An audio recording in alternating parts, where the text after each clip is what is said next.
Welcome to Blueprint, where we visualize in exacting detail the games that we hope to be playing in the future. Whether we're talking about a recently announced game for which details are scant, or just letting our imaginations run wild with a concept all our own, we aim to cobble together a vivid picture using ideas from all over the gaming universe. In this episode of Blueprint, we're going to talk about Grand Theft Auto 5. Let's face it, as far as officially sourced information goes, we don't have much to go on. Just like you, all we have is the trailer and the few scant tidbits of info revealed in the formal announcement. That said, by examining Rockstar's catalog and following some specific ideas to their logical conclusions, we feel that we can make some informed speculation as to where the series might go in the next installment. GTA 5 being an open-world game, our focus is naturally on the specifics of its sandbox environment. By reading a bit into the details that are floating around, we've arrived at what we think is a pretty interesting blueprint for Rockstar's vision of Southern California. Think of it as an educated guess and bold musing in equal parts. Without further ado,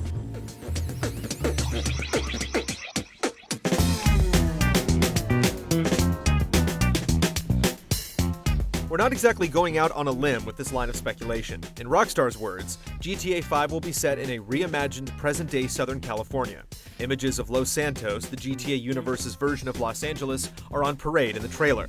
Given that the city already exists in GTA San Andreas, it's safe to say that we've experienced a version of GTA 5's setting in prototype. But just like GTA 4 did for Liberty City, we expect this new iteration of Los Santos to put the earlier one to shame. We can glean some key details as to how the new Los Santos might look from a careful inspection of the trailer. Vinewood or Hollywood will make an appearance, so will Little Seoul, presumably the game's version of Koreatown, if the signs on the interstate are to be believed. We've also seen environments that resemble LA's beachfront communities, from the grittier rendition of the Santa Monica Pier to a quick shot of a distinctive Venice intersection. The posh home in the hills we see briefly brings to mind upscale communities like Bel Air or Palos Verdes. It's more or less a given that the city will be rendered in exquisite detail, but we're also wagering that GTA 5 will develop game mechanics around the various ethnic and social enclaves that inhabit their vision of Los Santos. We've seen this sort of thing utilized to great effect in Rockstar's previous open-world games, and San Andreas in particular took the idea in an interesting new direction with the way it implemented gang warfare. For better or worse, LA's gang culture occupies an iconic place in the American imagination, and a series like GTA, which aspires toward crime drama, would be remiss to not take advantage of this. It would be especially cool, though, if GTA 5 took a finer look at the demographic groups and subcultures that make up Los Angeles, and harnessed their energy to bring this whacked-out vision of the city to life in ways we might not expect.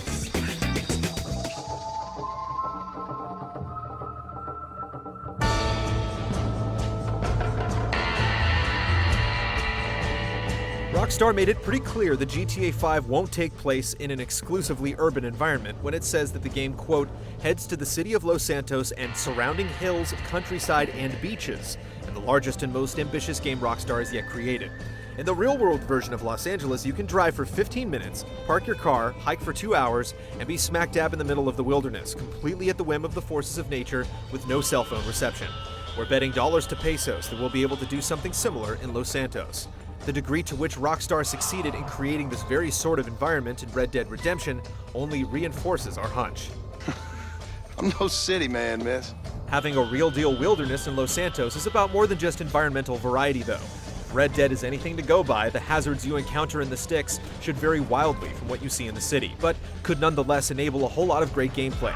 And there's no shortage of hostile wildlife in Southern California. The signs greeting you at most any trailhead will warn you of potential encounters with bears or mountain lions, and you'll be hard-pressed indeed to go on a hike without at least hearing evidence of a rattlesnake. There's also the often overstated danger of running into unhinged psychos in the middle of nowhere. The possibilities have GTA written all over them. And let's not ignore the potential for sheer sandbox joy inherent in tearing recklessly down a trail on a mountain bike. We're sure we're not the only ones who can think of some funny off-color names for GTA 5's fictional bicycle brands.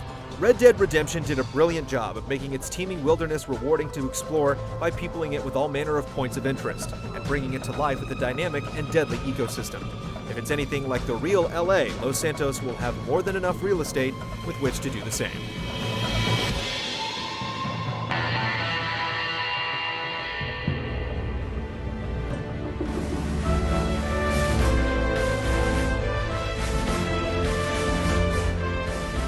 Red Dead Redemption is light on the survival elements. Outside of letting you harvest herbs and skin what wildlife you shoot, the game just doesn't go there. Metal Gear Solid Snake Eater, however, does. The ways its survival elements map to mechanics we saw in San Andreas makes it seem plausible that GTA 5 could flirt with nitty-gritty survival. Just like Snake has to scavenge the remains of his kills for sustenance to keep his stamina up, so does CJ have to scour the urban landscape for junk food if he wants to continue to function at his best. Snake Eater also enables some interesting game mechanics around coping with the actual effects of environmental hazards.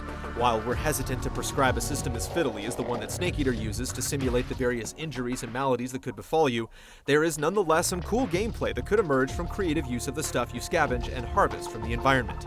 Snake Eater also is really good at making the wilderness seem dangerous. With the series' penchant for comic violence, GTA 5 could have a field day with this sort of thing. We suspect you're just as hesitant as we are to see the kind of heavy simulation element we're hinting at here make its way into GTA 5. But it's also easy to imagine how these kinds of systems, done right, could make exploring the wilder parts of Los Santos just that much more interesting.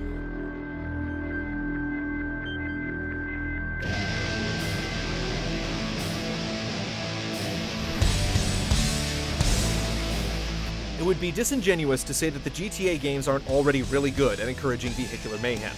The series more or less pioneered the idea after all. But when you're actually trying to engage their stories and participate in missions, you're usually better off pretending there's a driver's ed instructor in the passenger seat. Not so with Guerrilla. The idea of environmental destructibility is hard-coded into every element of the game, informing the kinds of missions you go on, as well as the way you're encouraged to approach them. Different vehicles have different driving and handling characteristics, but more importantly, they all suggest to you different ways you can weaponize them. As a result of all this, it's often delightfully hard to draw the line between instances where you're simply having fun with open-world chaos or dutifully pursuing story objectives. This level of wholesale destructibility would be a hard sell for GTA, but we're convinced that Rockstar can encourage us to be a good deal less inhibited when we're behind the wheel, while retaining the measure of believability that the series seems to value. Games like Burnout skirt this line expertly, employing systems to reward reckless behavior without going completely off the deep end. As we mentioned before, when you're willing to take the gloves off and deal with the consequences, it's hard to beat the GTA series when it comes to delivering destructive rampages. But if this next installment can find meaningful ways to work our desire to wreak automotive havoc into its actual mission structure, we'd be thrilled.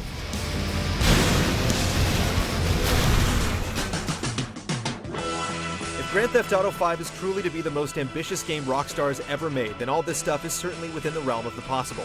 Even if our prognostications are dead wrong, though, it's sure been an interesting flight of fancy. Rockstar's open-world games never lack for scope in any event, so even if the end product resembles what we've blueprinted here, we're certain we'll be surprised.